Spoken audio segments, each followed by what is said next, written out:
पे प्रोटेस्ट कर रहे हैं, क्या विषय है, थोड़ा सा विस्तार में डिटेल से बताइए। जैसे कि आप मुझे पूछ रहे हैं कि क्या विषय है, देखिए हिंदू सनातनी धर्म में जय श्री राम जैसे बोलते हैं, राम को जैसे उन्होंने पुरुषोत्तम मर्यादा पुरुषोत्तम कहा है, वैसे ही हमारे इस्लाम धर्म में जो हमारे मोहम्मद साहब पैगंबर है उनको रब्बुल आलमीन कहा जाता है कि जो एक के नहीं हर एक के, हर एक कौम के है। तो ये जो कानपुर के अंदर किसी ने एक छोटा सा स्टेटस रखा, आई लव मोहम्मद, जैसे अपने वहाँ बम्बई में आप देखेंगे तो I love Borivali, I love Charkop, ये सब है। तो आई लव मोहम्मद रखने से किसी को भी नाराज़गी नहीं होनी चाहिए। वो बच्चे को उठा के जेल में डाल दिया, तो ये कोई इंसाफ नहीं हुआ। यहाँ तक कि ये जब से आरएसएस, बीजेपी, वीएचपी, वीएचएस जो भी आए हुए, जब से नथुराम गोडसे ने सबसे पहले पठानी पहन के मुसलमान दिखा के गांधी जी की हत्या करी। मुसलमानों को उन्होंने जब से ही टारगेट बनाया हुआ है। तो ये नफ़रत की राजनीति बंद करनी चाहिए। ये भारत देश है, भारत देश जितना उनका है उतना हमारा भी है। और हम हमारे मोहम्मद के ऊपर, हमें सबको अंदर डालिए, हमें सबको अंदर ले जाइए, कोई नहीं डरता। हमारे मोहम्मद सल्लल्लाहु अलैहि वसल्लम के ऊपर अगर बात आएगी तो सारी की सारी यहाँ की अवाम नहीं, पूरे देश भर में जितने, पूरे विश्व में जितने भी मुसलमान हैं, सब अपनी जान को सर हाथों पे रख के जाने को जेल के अंदर तैयार है। तो यही बात है, यही छोटी सी बात थी कि उन्होंने सिर्फ स्टेटस रखा आई लव मोहम्मद। तो तुम मुझे बताइए कि ये कहाँ का इंसाफ है कि उन्होंने गलती कर दी। तो यही बात थी, इसीलिए आज हमने यहाँ प्रोटेस्ट किया है, बताने के लिए कि मोहम्मद जो है वो, जो भी मुसलमान होगा, जो मुसल्ले को मानने वाला, मुसल्ले ईमान होगा, वो मोहम्मद साहब से प्यार करेगा ही करेगा। I love Mohammad, I love Mohammad, I love Mohammad. आपसे समझना चाहेंगे कि आपत्ति किस पे है? जो होर्डिंग लगा था जो लाइट का, उस पर, क्योंकि डीसीपी ने बताया कानपुर के कि नई प्रथा चालू करी गई थी इस तरह की। देखिए, मोहम्मद सल्लल्लाहु अलैहि वसल्लम को मानने वाले पूरे देश में नहीं बल्कि पूरे विश्व में है। मैं तो कहता हूं कि आई लव मोहम्मद का एक टैग लगा लीजिए। और अगर जो जल रहे हैं इस चीज़ से कि आई लव मोहम्मद ये क्या है, आई लव मोहम्मद तो ऐसा है कि हर इंसान को कहना चाहिए। और मैं नहीं, देश के राष्ट्रपिता महात्मा गांधी जी ने अपना आर्टिकल लिखा है कि मोहम्मद से अच्छा तो कोई इंसान ही नहीं पूरे विश्व में। तो मैं कहता हूँ आज विश्व हिंदू परिषद, बजरंग दल, आरएसएस और भाजपा की जो निकम्मी सरकार उत्तर प्रदेश में, योगी की सरकार, जो सिर्फ हिंदू मुसलमान करना चाहती है, आई लव मोहम्मद के स्टेटस से इतना उनको तकलीफ़ है कि बच्चों के ऊपर एफआईआर दर्ज हो जाती है, उनको अरेस्ट कर लिया जाता है, जेलें कम पड़ जाएंगी, सलाखें कम पड़ जाएंगी। देश का हर बच्चा अपने नबी की शान में गिरफ्तार नहीं, फांसी पे चढ़ने को तैयार है। और इसको बताने के लिए आज हम कांदीवली में तमाम लोग यहाँ पे इकट्ठा हुए हैं। अगर इस तरह का घिनौना हरकत पूरे विश्व में, पूरे हिंदुस्तान में किसी पुलिस स्टेशन में किया जाएगा, हम उसका मुंहतोड़ जवाब देंगे। कानपुर नहीं बल्कि आज पूरे देश भर में, इस तरह का विरोध चल रहा है। और आप देखे होंगे कि हर स्टेटस, सिर्फ मुसलमानों ने नहीं, अच्छे अच्छे प्रोफेसर हिंदुओं ने भी मैंने देखा कि अपने स्टेटस में आई लव मोहम्मद दिखा। तो इस तरह का अगर किसी को तकलीफ़ होती है तो बेहद गलत है। और मोहम्मद सल्लल्लाहु अलैहि वसल्लम हमारे नबी है, पैगम्बर है, और उनके सदक़े में ये दुनिया बनी। तो हम सब अपने आप को गिरफ्तारी देने के लिए हम लोग तैयार हैं कि अगर उनके शान में कोई गुस्ताखी की गई या उनके नाम से किसी को तकलीफ़ हो रही है या फिर इस तरह का जो हरकत, जो कायराना हरकत किया गया, जो बेहद दुखद है, हम इसे कठोर शब्दों में निंदा करते हैं। और हम गांधी जी के मानने वाले लोग हैं, इसलिए गांधी जी के तरीके में आज हम लोग आके यहाँ प्रोटेस्ट किए। और मैं मुंबई पुलिस का शुक्रिया अदा करता हूँ कि उन्होंने हमें प्रोटेस्ट करने के लिए अनुमति दी। और अगर इस तरह का माहौल अगर विश्व हिंदू परिषद, बजरंग दल, आरएसएस या भाजपा की सरकार करने का प्रयास करेगी तो हम सब मिलकर उसका मुंहतोड़ जवाब देंगे। जैसा आज उनको केस वापस लेना पड़ा ना, ऐसे बहुत सारे फैसले उनको वापस लेना पड़ेगा। तो ये एक चेतावनी थी जो गांधी जी के स्टाइल में हम लोगों ने आज यहाँ पर जमा होकर, हमारी बहन और जमाल भाई, ये सब लोग, मौना, सब हम लोग यहाँ पर इकट्ठा हुए, सारे बच्चे इकट्ठा हुए। एक छोटी सी कड़ी थी, अगर इस तरह की हरकत होगी तो हम पूरे देश भर में इस संदेश को पहुँचाएंगे। सर, पूरी दुनिया में एकता की मिसाइल है मुस्लिम समाज को या कम्युनिटी को, लेकिन इस पर थोड़ी कमी नज़र नहीं आई कहीं एकता में?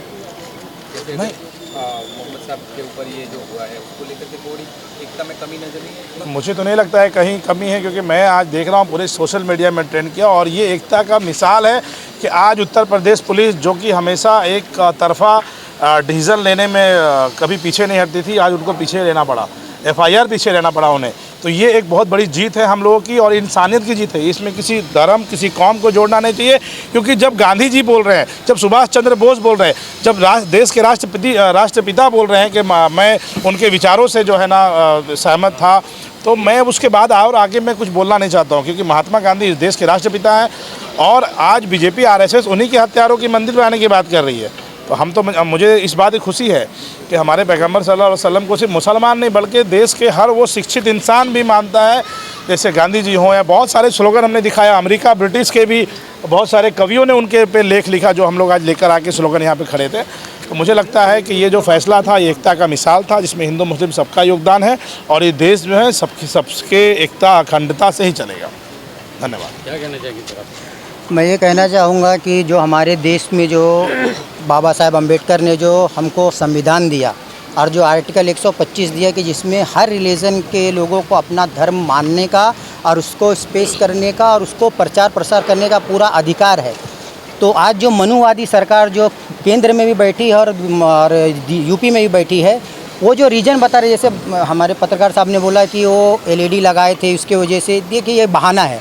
वो मैंने एक कमिश्नर की अभी मैंने उनका बाइट सुना कि वो बोल रहे हैं कि उन्होंने रूट के अलग तरीके से उन्होंने कुछ वहाँ टेंट लगाया था इसके लिए।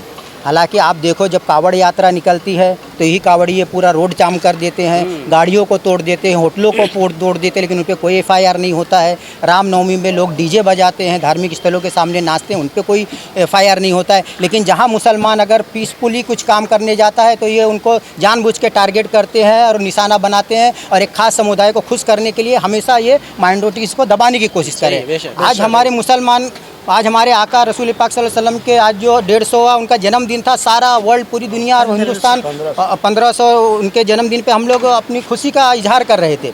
तो जिस तरीके से ये काला कानून लागू किया और जिस तरीके से इन्होंने हिटलर शाही तरीके से अरेस्ट किया है, तो कल तो वो गुरु नानक जयंती में भी वो अरेस्ट कर लेंगे। कल हमारे क्रिश्चियन भाइयों का कोई निकलेगा क्रिसमस, उसमें अरेस्ट कर लेंगे। कोई हमारे दलित भाई का, कल बौद्ध लोगों का कोई जुलूस निकलेगा। मतलब कहीं ना कहीं ये जो मनुवादी सरकार है केंद्र और यूपी की, ये माइनॉरिटी समाज को दबाने के लिए ये सारा काम कर रही है। मैं ऐसा आपको बताना चाहता हूँ। I love Mohammad, I love Mohammad, I love Mohammad, तेरा मेरा रिश्ता क्या। यहाँ इकट्ठा हुए हैं हमारे मोहतरम अजहर सिद्दीकी, मोहतरमा फहमीदा हसन खान साहिबा, हमारे हरदिल अजीज़ दोस्त जमाल शेख साहब की अगुवाई में यहाँ सारे लोग इकट्ठा हुए। हमारे आका सल्लल्लाहु अलैहि वसल्लम के नामों से रिसालत थे, उस पर जो हम इकट्ठा हुए, जो उनके शान में गुस्ताखी की गई। हम सबसे पहले इन लोगों के हवाले से मुतालबा करते हैं कि उत्तर प्रदेश की गवर्नमेंट आदित्यनाथ तुरंत उनको इस्तीफ़ा दे देना चाहिए। वो हकदार नहीं है कि उस कुर्सी पर बैठे रहें। किस लिए? इसलिए कि इतने बड़ी शख्सियत के शान में उनका प्रशासन इस तरह से हर जो है घिनौना काम किया है, उनको तो तुरंत इस्तीफ़ा दे देना चाहिए। और वो बेशर्म सरकार है, बेशर्मी सरकार है जो इस्तीफ़ा नहीं दिया है। और दूसरी बात मैं ये कहना चाहता हूँ, जुल्म तो जुल्म है, जब हद से गुजरता है तो मिट जाता है। जुल्म तो जुल्म है, जब हद से गुजरता है तो मिट जाता है। खून तो खून है, जब गिरता है तो जम जाता है। तो जुल्म इतना ना करो, कोई हद होती है जुल्म की। और ये बात आई है मेरे आका की, अभी तक मस्जिदों पे बात होती थी, दरगाहों की बात होती थी, मुस्लिम समुदाय की बात होती थी। आज तो सारे इन चीज़ों के जो मरकज़ है मेरे आका, जिनसे ये सारी चीज़ें जानी जाती हैं, पहचानी जाती हैं, आज उनकी बात आई है। कसम खुदा की जान भी हम दे देंगे, सब कुछ निछावर कर देंगे, औलाद निछावर कर देंगे, दौलत निछावर कर देंगे, जान दे देंगे, लेकिन अपने आका की ज़ात पर हम जरा सा भी उनकी बेइज्जती महसूस जो बर्दाश्त नहीं कर सकते हैं। आज मैं अपने हिंदुस्तानी तमाम बहुत हमारे भाई हैं, हिंदू मुस्लिम सिख ईसाई, सब लोग आज दुखी हैं। जो पढ़े लिखे, जैसा कि आज़ाद भाई भी बता रहे थे, जो पढ़े लिखे लोग हैं, जो उनके विचारों को पढ़े हैं, इतने प्रभावित हुए हैं कि महात्मा गांधी खुद कहा करते हैं और कहते थे, उन्होंने कहा है कि हिंदुस्तान की आज़ादी में सबसे ज़्यादा अगर किसी का योगदान है तो मोहम्मद मुस्तफ़ा सल्लल्लाहु अलैहि वसल्लम के नवासे हज़रत इमाम हुसैन का जो है इसमें खून झलक रहा है। कि उन्होंने जब करबला की धरती पे जो उन्होंने परिचय दिया अपना, उसी परिचय को हम लोग पढ़ करके इतना ज़्यादा जज्बा आया कि अंग्रेज़ों के खिलाफ लड़ने की हमारे अंदर ताकत आई। ये इमाम हुसैन कौन है? मेरे आका के नवासे हैं, तो उनके नवासों से हमारा देश अगर उनके उस पे चल करके रास्ते पे चल करके आज़ाद हो सकता है, तो उनके उन नवासे के आका, उनके नाना का आलम क्या होगा, मेरे आका का जो है मर्तबा क्या होगा। हम उनके नक्शे कदम पर चलेंगे और हिंदुस्तान को और आला से आला मुकाम पर ले जाएंगे, हिंदुस्तान को और शक्तिशाली दुनिया का ताकतवर मुल्क बनाने की कोशिश करेंगे।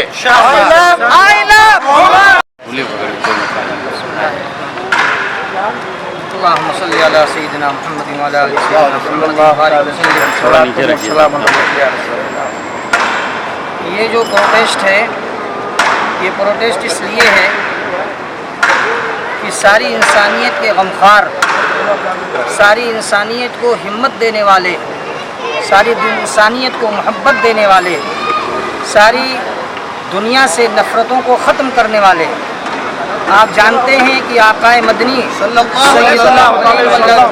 आखिरीन हज़रत मोहम्मद सल्लल्लाहु अलैहि वसल्लम के आमद से पहले इस दुनिया का क्या हाल था। हर तरफ जुल्म था, हर तरफ नफ़रत थी, हर तरफ बर्बरियत थी, हर तरफ दुश्मनी थी, हर बड़ा छोटे को खा जाता था, बच्चों को हर अमीर गरीब को मार देता था, मासूम बच्चियों को जिंदा दफन कर दिया जाता था। ऐसे वक्त में हमारे आखिरी पैगंबर हज़रत मोहम्मद मुस्तफ़ा सल्लल्लाहु अलैहि वसल्लम इस दुनिया में आए और आपने बेवा को मोहब्बत की चादर अता फरमाई। आपने यतीम के सर पर दस्ते शफ़क़त रखा। जो नफ़रतें थी, नफ़रतों की जगह पर आपने मोहब्बत के फूल निछावर फरमाए। और आका सल्लल्लाहु अलैहि वसल्लम के इस मेहनत के नतीजे में आपके 1.25 लाख से ज़्यादा साथी तैयार हुए, जो आप पर जान निछावर करने के लिए हमेशा तैयार रहते थे। उन तमाम साथियों में से सिर्फ एक साथी हज़रत सुहैब रज़ी अल्लाह तआला अन्हु, या हज़रत खब्बाब रज़ी अल्लाह तआला अन्हु, या हज़रत सिद्दीक़ अकबर रज़ी अल्लाह तआला अन्हु, या हज़रत ज़ैद इब्न दसना रज़ी अल्लाह तआला अन्हु, या हज़रत ज़ैद इब्न हारिसा रज़ी अल्लाह तआला अन्हु। मैं किन किन की मोहब्बतों का तज़किरा करूँ कि आका पर उन्होंने अपने कैसे जान निछावर फरमाए। हज़रत खुबैब रज़ी अल्लाह तआला अन्हु को जब पकड़ा गया और उनको ले जा कर के फांसी के फंदे पर चढ़ाया गया और ये हुआ कि अभी फांसी दे दी जाएगी, तो फांसी देने से चंद मिनट पहले उनसे जालिमों ने एक सवाल किया। उनसे पूछा कि बताओ खुबैब, अगर तुम्हारी जगह पर तुम्हारे नबी हो जाएं और तुम्हें छोड़ दिया जाए तो तुम्हारी क्या राय है। हज़रत खुबैब रज़ी अल्लाह तआला अन्हु ने राय दी कि तुमने बहुत बड़ा सवाल कर दिया। मेरी जगह पर यानी फांसी के बंदे पर मेरे आका हूँ, मैं उसको बर्दाश्त कर लूँ, इसको छोड़ो, मैं अपने बीवी बच्चों में हूँ, मैं अपने घर में आराम और राहत की नींद ले रहा हूँ, और ऐसे वक्त में मुझे पता चल जाए कि मेरे आका सल्लल्लाहु अलैहि वसल्लम को एक कांटा भी चुभ गया है तो खुबैब को वो कांटा भी बर्दाश्त नहीं है। तुम कहते हो कि मेरी जगह पर मोहम्मद रसूलुल्लाह सल्लल्लाहु अलैहि वसल्लम को फांसी दे दी जाए। हम उन दीवानों के मानने वाले हैं, हम किसी के छोटे मोटे FIR से डर करके मोहम्मद रसूलुल्लाह से कहना नहीं छोड़ेंगे। जितने लोग हैं ये सब लोग जिनके खुद के अंदर नफरत है, बर्बरियत है, जो मुल्क के भाईचारा को, मुल्क की मोहब्बत को, मुल्क के आपसी इत्तेहाद को तोड़ना चाहते हैं, इसके ताने बाने को बिखेरना चाहते हैं, वो ये हमारे मुल्क को एकताई के साथ, मोहब्बत के साथ, इत्तेहाद और इत्तेफाक के साथ जो लोग देखना नहीं चाहते हैं, वही लोग आका सल्लल्लाहु अलैहि वसल्लम के खिलाफ आवाज़ उठाते हैं और उनसे मोहब्बत रखने वालों के खिलाफ आवाज़ उठाते हैं। हम सब कुछ दे देंगे। हज़रत उमर रज़ी अल्लाह तआला अन्हु का हाथ हुजूर के हाथ में था। आपने फरमाया, उमर बताओ तुम्हें सबसे ज़्यादा महबूब कौन है। तो उन्होंने फरमाया, मुझे अपनी जान से जान छोड़कर सबके सबसे ज़्यादा महबूब आप हैं। सल्लल्लाहु अलैहि वसल्लम के शान में चंद सलाम के कलमात पढ़ने जा रहा हूँ। आप लोग हर लाइन के बाद सल्लल्लाहु अलैहि वसल्लम कहेंगे। सलाम उस पर जिसके रास्ते पर पाँव धरने से, सलाम उस पे सुकून मिलता है जिसको याद करने से, सलाम उस पर दिया था साथ जिसने सब गरीबों का, सलाम उस पर जिसने दुश्मने जा को दुआएं दी, सलाम उस पर कि जो उजड़े हुओं को साथ रखता था, सलाम उस पर जो बेसाया सरों पर हाथ रखता था, सलाम उस पर जो उम्मत के लिए रोया था रातों में, सलाम उस पर खुशबू बोलती थी जिनके बातों में, सलाम उस इब्ने अब्दुल्लाह पर, सलाम उसके अबूजद पर, सलाम उसके सहाबा पर, सलाम आले मोहम्मद पर सल्लल्लाहु अलैहि वसल्लम। आई लव सल्लल्लाहु अलैहि वसल्लम। के वसी दौराए शिफा दी, गालियां सुने और नेकी दुआ दी, उन पर छिड़का प्यार का शबनम सल्लल्लाहु ताला अलैहि वसल्लम। सल्लल्लाहु ताला अलैहि वसल्लम किसी के लिए कभी जुल्म के लिए आवाज नहीं उठाए, हर जुल्म के खिलाफ आवाज उठाए हैं। हर मोमिन के लिए, हर इंसान के लिए उन्होंने रहमत बन करके और रहमतुल आलमीन है। वो कोई किसी बंटवारा है जो जिसका दिल कहे जैसा माने, उनके किसी नफरत के लिए उनकी जगह नहीं उनके लिए है। हमारे दरमियान में मौलाना शाहिद साहब आए हैं।